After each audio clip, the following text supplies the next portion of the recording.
Outlaw Belle Starr, after her arrest by Deputy U.S. Marshal Charles Barnhill Wright in 1886. Starr's story was widely publicized at the time by the National Police Gazette, who dubbed her the Bandit Queen.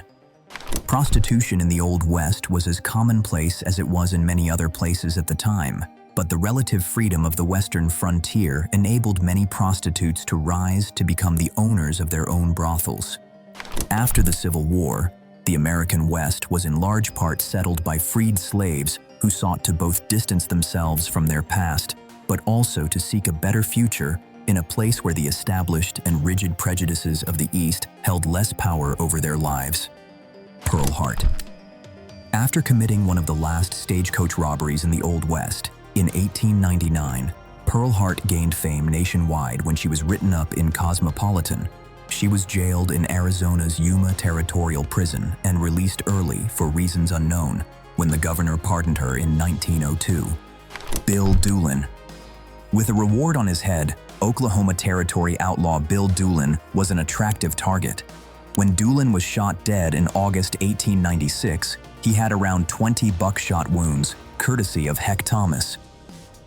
The Deputy U.S. Marshal collected a nearly $1,500 reward and divided it among the 7 members of his posse.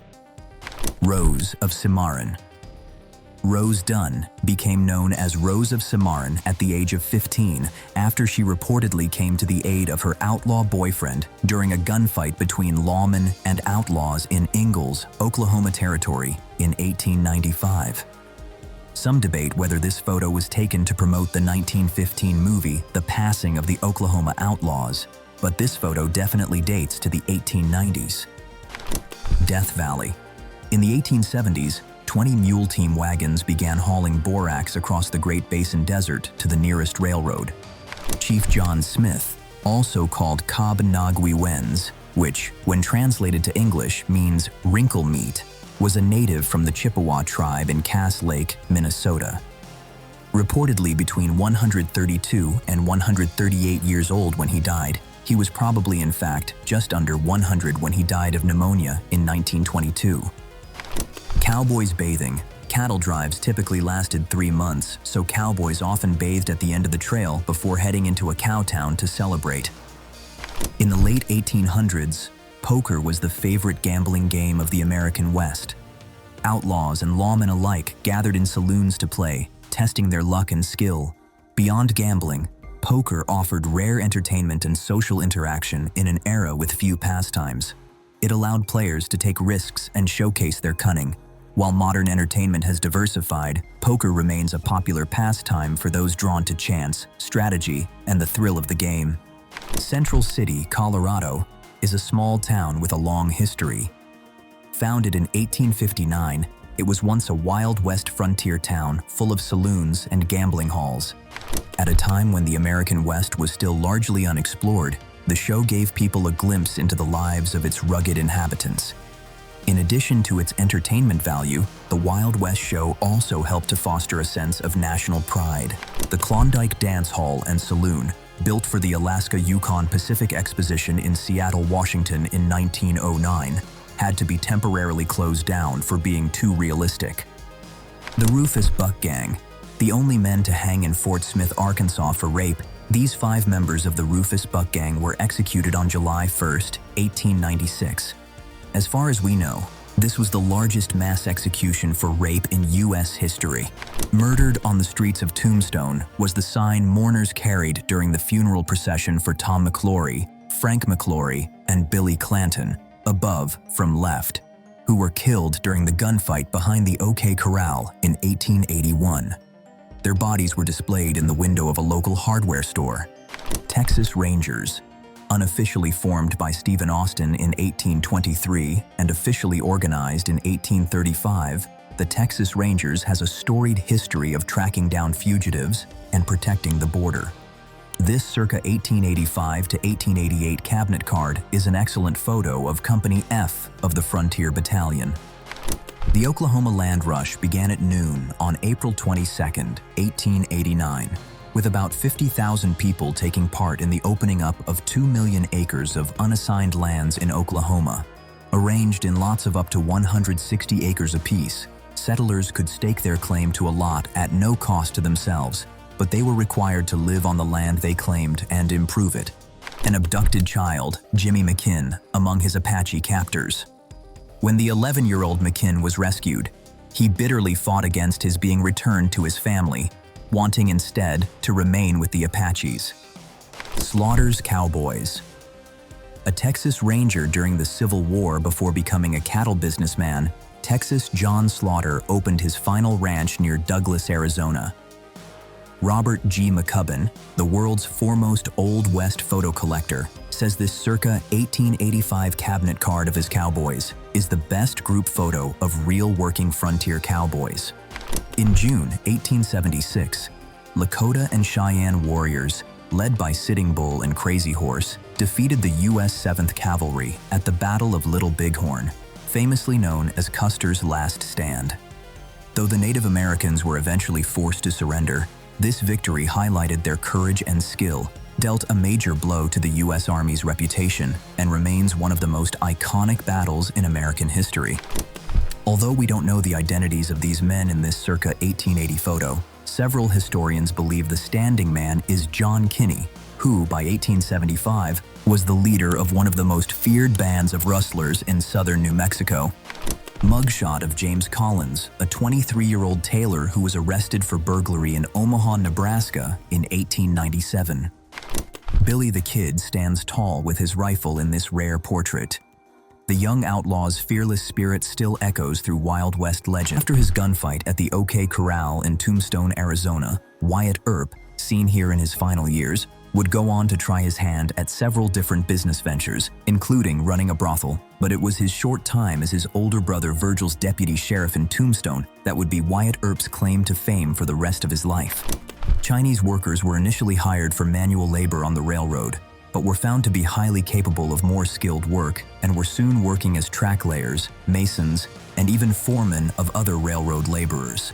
Their immigration to the United States would prompt one of the U.S.'s most infamous anti-immigrant backlashes in its history. Whirling Hawk, a member of the Sioux tribe performing with Buffalo Bill's Wild West show. James Butler Hickok, known as Wild Bill, was a legendary folk hero of the American West for his time as a soldier, lawman, gunslinger, performer, and actor.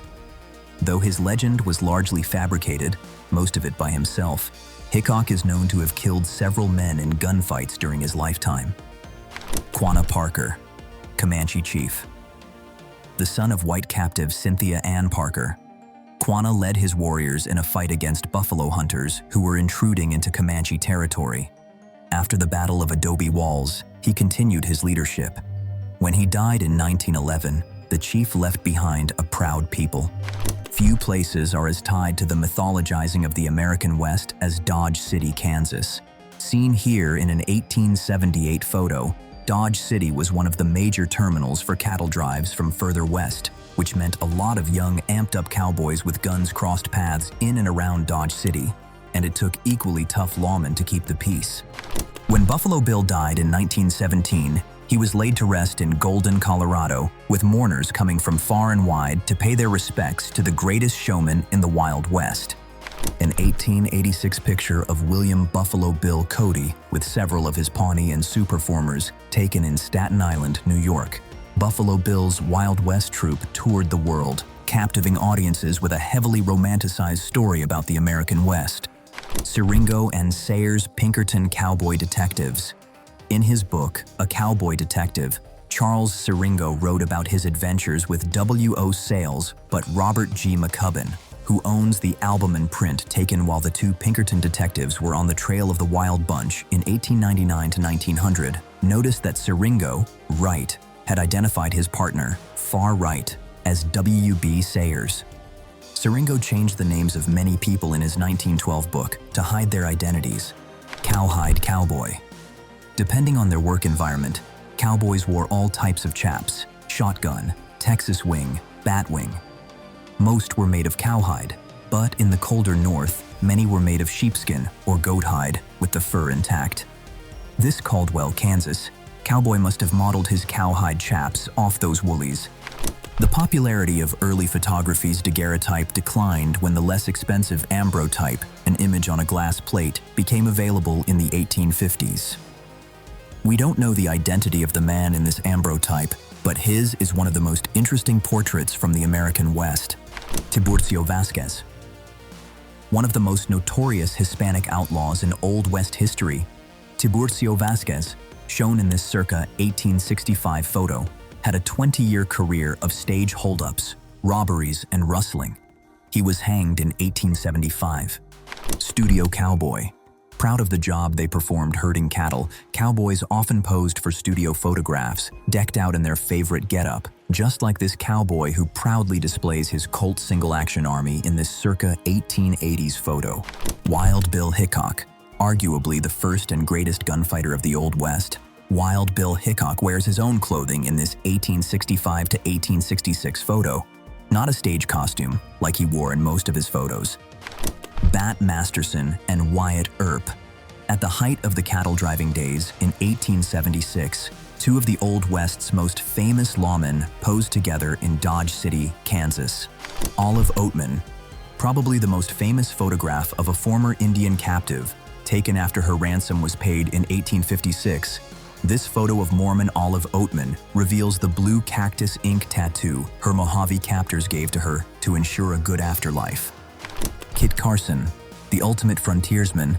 Kit Carson was a fur trader, explorer, mountain man, guide for John Pathfinder Fremont, and an Indian agent. The image of this brave man was probably taken sometime in the 1850s. Jesse James. The most famous member of the James Younger Gang, the outlaw leader Jesse James was murdered in 1882, and this cabinet card of him was made that year. Geronimo. This 1884 cabinet card taken at the San Carlos Reservation in Arizona is the earliest known photo of Geronimo, which historian C.L. Sonicson captioned, "The face that launched 100 articles, stories, and novels." Dashing frontiersman scout, ranger, or Pony Express rider. The popularity of early photography's daguerreotype declined when the less expensive ambrotype, an image on a glass plate, became available in the 1850s. We don't know the identity of the man in this ambrotype, but his is one of the most interesting portraits from the American West. Custer's last photograph. A vain man, George Armstrong Custer posed for more than 150 photographs in his lifetime, including this last photo, taken of him 2 months before the 1876 Battle of the Little Big Horn that would end his life. Cowboys wore practical clothing for long days in the saddle, button-down shirts, denim jeans, wide-brimmed hats, and sturdy boots for riding and rough terrain. Bandanas served multiple purposes, from wiping sweat to tending wounds. Their horses, often quarter horses or Appaloosas, needed strength and agility, and no cowboy was complete without a trusty lasso, ready to wrangle calves or stray cattle. This iconic look defines the legend of the American West. Alfred A. Hart was a key American photographer, famous for documenting the Transcontinental Railroad's construction. Born in England, he moved to the U.S. as a child and began as a portrait painter before turning to photography, opening a Sacramento studio. In 1865, the Central Pacific Railroad hired him to capture the western section's progress. Hart photographed everything, from laying tracks to the first transcontinental train, creating a lasting visual record of one of America's greatest engineering achievements. Nestled in the heart of the Black Hills, Deadwood is a small town with a big history. Founded in 1876, the town was a booming gold mining town during the 19th century. However, it was also known for its lawlessness, and infamous outlaws such as Wild Bill Hickok and Calamity Jane made their home here. The Buffalo Soldiers were a group of African-American soldiers who served in the United States Army during the Indian Wars. The term Buffalo Soldier was first used by the Cheyenne warriors, who were impressed by the soldiers' courage and tenacity in battle. The Buffalo Soldiers went on to distinguish themselves in a number of conflicts, including the Spanish-American War and the Philippine Insurrection. Today, the legacy of the Buffalo Soldiers is honored by a number of military units, including an active-duty cavalry regiment. The California Gold Rush, beginning in 1848 with gold discovered at Sutter's Mill, sparked a massive migration from across the world. Thousands flocked to California, fueling a population boom that reshaped the state. Trade and commerce surged, and inflation spiked. By 1850, the population exceeded 200,000, making California one of the fastest-growing states.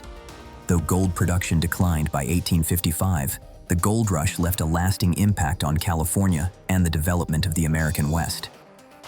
Founded in 1893, the Anti-Saloon League was a powerful American political group advocating for alcohol prohibition. Active mainly in the Midwest, it helped pass several state laws, but its ultimate goal was a nationwide ban.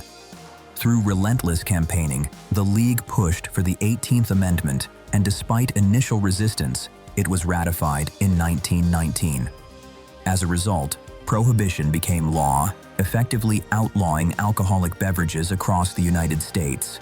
The Old West was a land of adventure, and homesteaders were crucial in opening the frontier. Despite harsh conditions and long overland journeys, families pursued the dream of owning land. They faced challenges building homes, planting crops, and protecting their farms from pests and predators. Life was tough, but the promise of a new start and independence drove many to brave the hardships of the American West. On October 26, 1881, the shootout at the OK Corral erupted in Tombstone, Arizona. The clash began when Ike and Billy Clanton and their allies refused to surrender their guns to the town. Martial tensions quickly escalated, and gunfire broke out. In just 30 seconds, 3 men were killed and 3 wounded. This brief but deadly confrontation became one of the most famous events of the American Old West.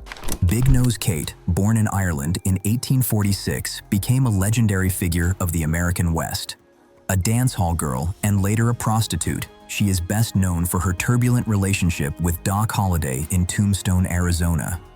They remained close until his death in 1887. Kate, famed for her quick wit and sharp tongue, lived until 1940, leaving behind a legacy as one of the West's most colorful and memorable characters. Mary Fields, born a slave in Tennessee in 1832, worked the cotton fields until her freedom in 1863. She moved west, becoming a skilled horsewoman and stagecoach driver in Montana. In 1895, she became the first female mail carrier in the U.S., known for her strength, independence, and kindness. Helping neighbors and caring for animals, Mary Fields overcame countless obstacles, leaving a lasting legacy as a trailblazer and inspiration in the American West. The Wild West was full of fearless pioneers and unforgettable characters. If you enjoyed this journey, subscribe, hit the notification bell, and drop a comment telling us which Wild West